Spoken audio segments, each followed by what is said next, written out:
Many people still think that the best way to preserve foods is by putting everything in the fridge, and it may even be true for most ingredients. But in some cases, the fridge is totally contraindicated. It's proven that some foods actually spoil if stored in the refrigerator. To explain this truth, we will show you 6 foods that most people keep in their fridges, but shouldn't. Garlic shouldn't be stored in the fridge. The low temperature can harm this seasoning, making it unusable. After buying garlic, remove it from the packaging and keep it in a dry, fresh place. Potatoes are another food that should not go in the fridge. Refrigeration makes the starch turn into sugar, which changes the flavor and color of the food. Keep your potatoes in a cool, dark place.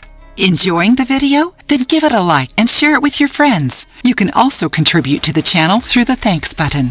Don't forget to subscribe to be notified of any new videos. Onions hate cold and humidity, so they should be kept in a cool, well-ventilated place. If not, they start sprouting and decompose more quickly. If you can't avoid the sprouting, peel and dice the onions and then keep them in the fridge for up to 30 days.